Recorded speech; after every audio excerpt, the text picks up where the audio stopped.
des recommandations officielles dès 2000, l'ANAES, hein, c'est Annie Gorin-Picard d'ailleurs qui avait coaché et présidé ce groupe, et en 2009, on va avoir des recommandations officielles gravées dans le marbre, si on peut dire, où là maintenant, c'est opposable, hein, il y a toutes ces recommandations sur la prise en charge de la douleur, il y a des médicaments efficaces qu'on doit utiliser, et si, inversement, on ne les utilise pas, on peut éventuellement avoir des soucis.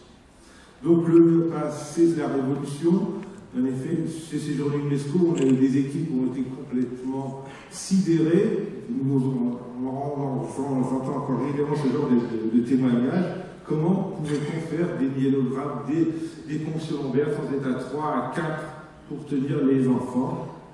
Et donc, évidemment, tout ça a beaucoup bouleversé le paysage. Donc cette reine anesthésiante a été un autre élément moteur du changement. On avait aussi ce Lubin, cette nalbufine, qui était donc ce palier 2, hein, qui a aussi beaucoup rendu terrible, c'est un produit tout terrain, il n'y a quasiment jamais de surdosage, sauf chez les prématurés, mais sauf qu'il y a 30% de patients qui sont insuffisamment soulagés, et il faut passer à la morphine, et parfois, celle-là, c'était plus difficile.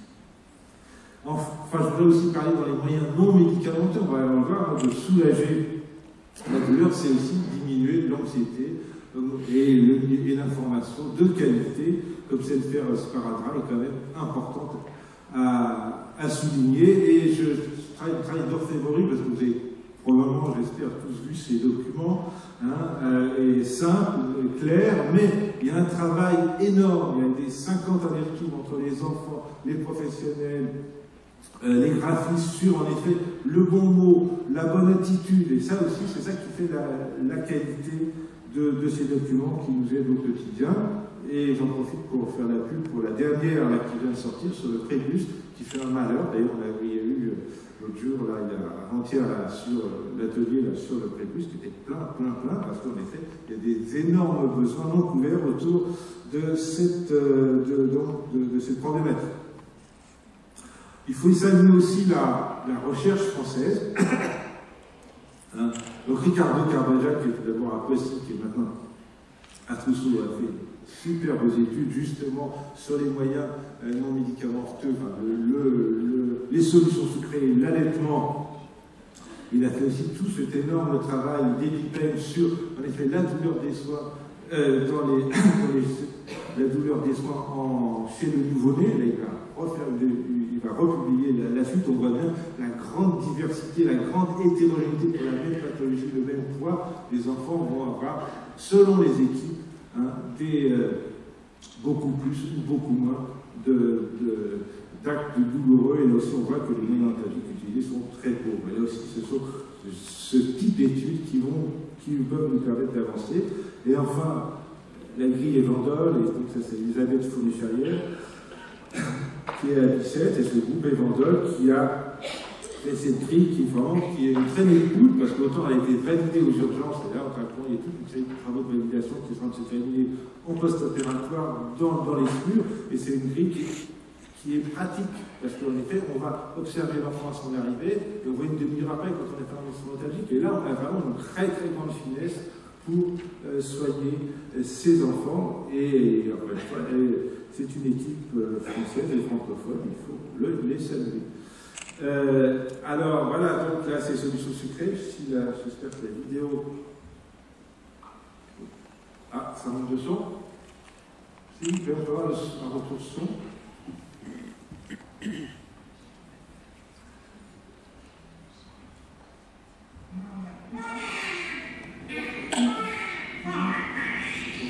Donc ça, merci à Ricardo Carvajal parce que ça fait partie des documents de recherche qui est utilisé. Le téléphone classique, prélèvement veineux.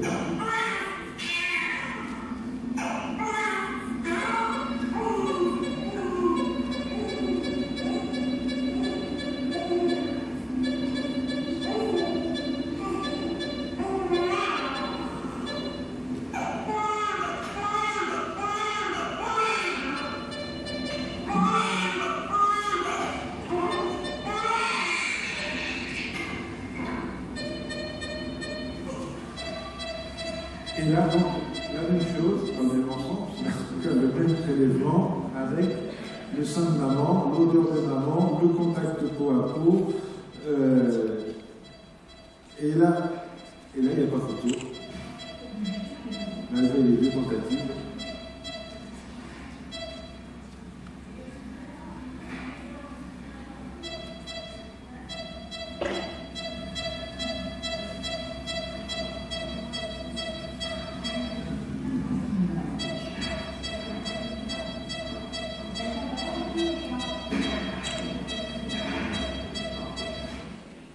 Donc vous voyez, donc quand on a vu ça, encore une fois, c'est difficile, me semble-t-il, de ne pas l'appliquer, d'autant plus que ça coûte pas grand-chose comme vous le savez.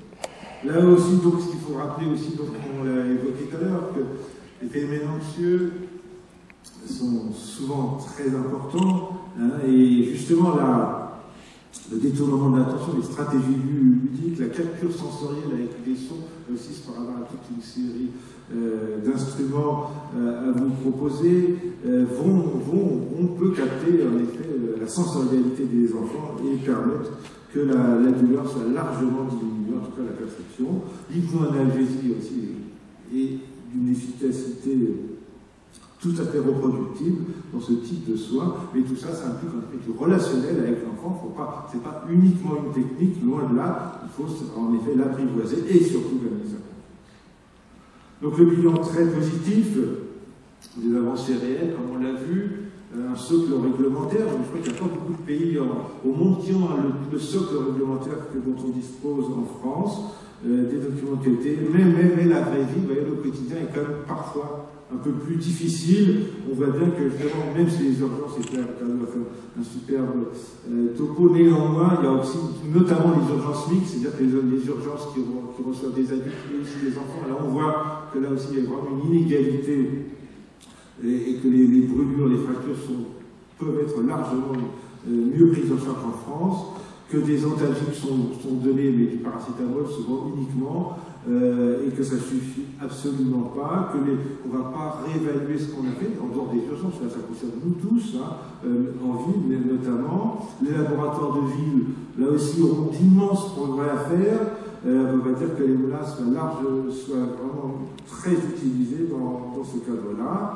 Que le myopathe, on a vu la révolution, mais il y a aussi maintenant une banalisation du myopathe. On ne va pas informer l'enfant, on ne va pas discuter avec lui, on va lui mettre un masque de force et ça va être la foire d'empoigne, si on peut dire. Qu'on va mettre du myopathe pour faire des choses, des actes qui mériteraient une vraie analgésie. Hein, une anesthésie locale, une anesthésie générale, et c'est un peu le cas qui disait, ah oui, on a fait quelque chose, oui, on a fait quelque chose d'insuffisant. On va, encore une fois, on va faire de la contention pour appliquer le masque sur le visage de l'enfant, qui va devenir phobique du masque, et là, on aura tout perdu. Que là aussi, se pose la question, en effet, ça ne marche pas à 100%, voilà, et donc c'est toute la problématique du poster que j'avais exposé il y a 2 jours, sur l'utilisation de la kétamine à faible dose par des non-anesthésistes.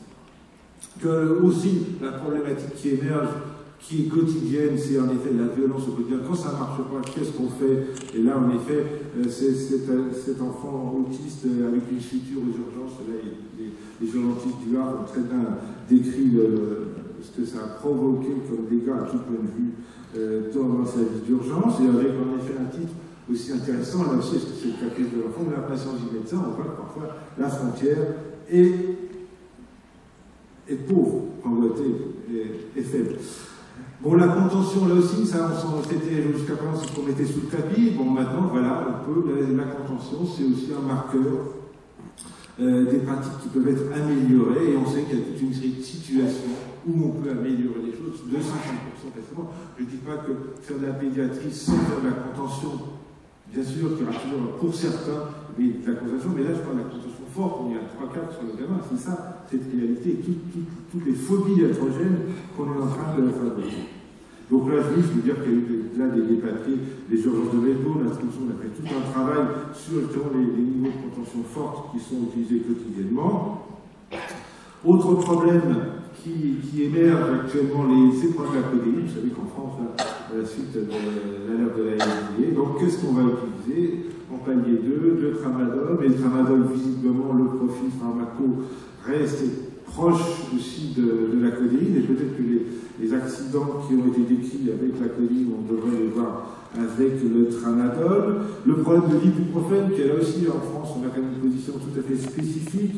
Il y a une ibuprofénophobie qui est assez français, franco-français. Justement, hier à la commission douleur, on avait toute cette discussion-là. On voit bien que les autres pays francophones, les Suisses ou les Belges, n'ont absolument pas la phobie, en fait, les résistances qui autour de l'ibuprofène, d'autant plus que c'est un médicament antalgique qui est aussi puissant, voire plus puissant que la codeïne. Donc c'est ça aussi l'intérêt de ce dialogue et de ce débat. Est-ce qu'il faut faire des doses, maintenant qu'il n'y a plus de codeïne, des doses unitaires de morphine orale en ville, avec tous les risques qu'on imagine? Voilà, donc là aussi, là, il y a vraiment des questionnements importants. Et enfin là, on a été dans la douleur aiguë, dans la douleur des soins où les choses sont relativement simples.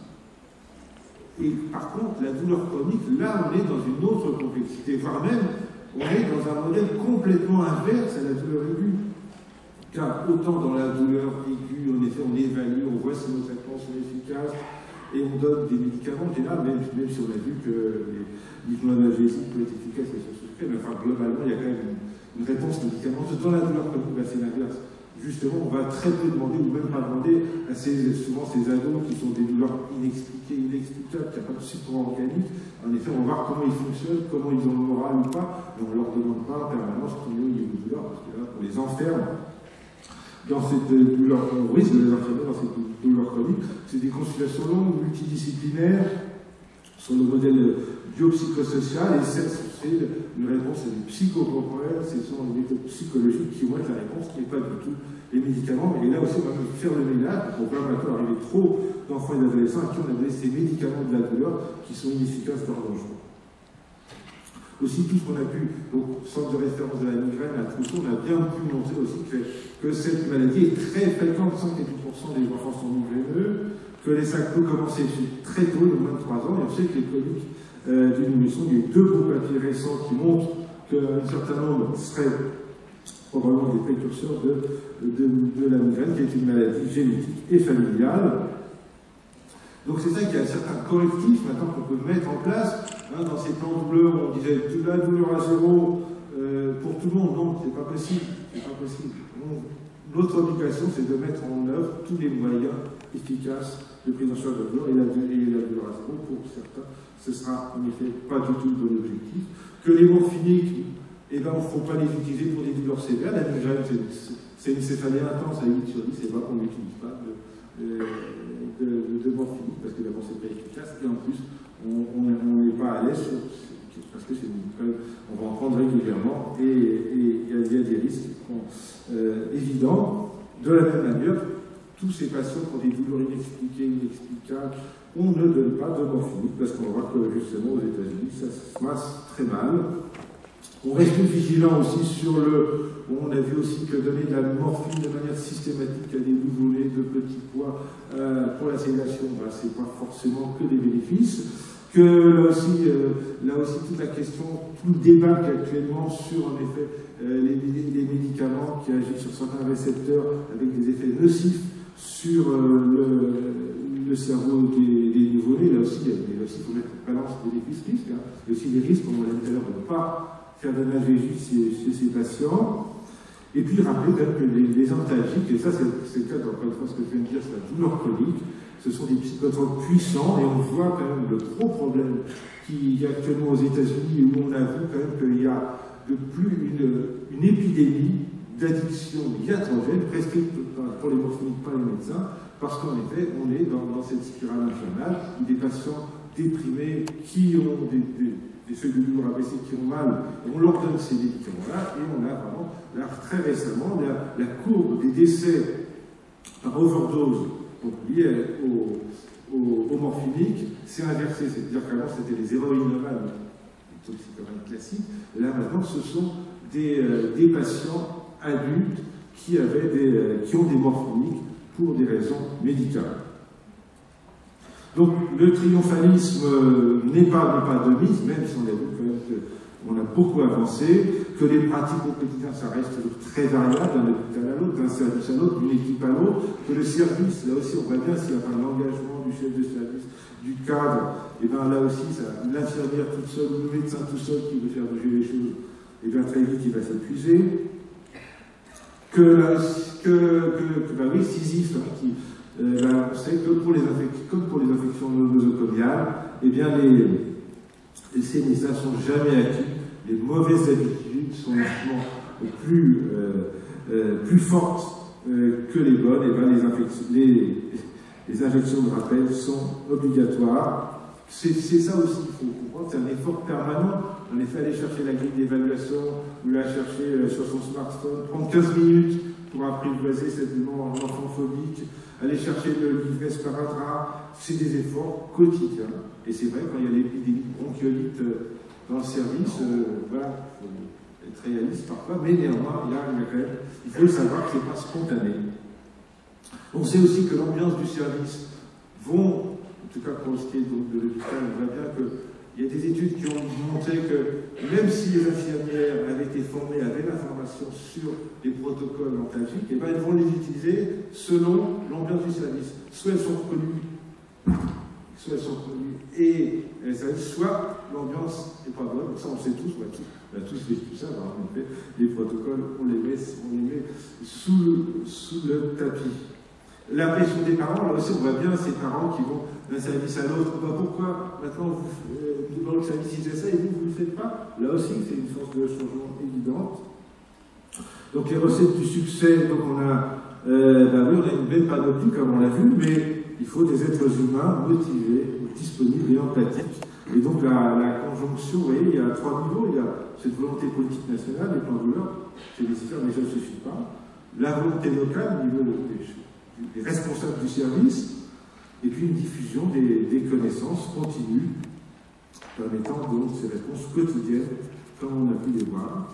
Donc, pour terminer, Pédiadol, la prochaine journée UNESCO, c'est du 10 au 12 décembre, la séance plénière c'est le 11 décembre, le DU sur la douleur en partie quotidienne, et enfin ceux qui sont intéressés à la migraine.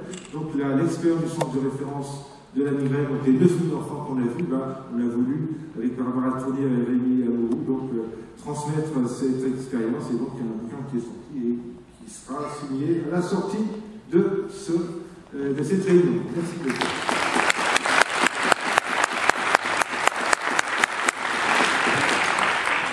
Merci beaucoup pour cette brillante revue de 25 ans de travail. Merci à tous pour votre écoute attentive et rendez-vous pour d'autres sessions plus tard dans l'après-midi. Bon appétit.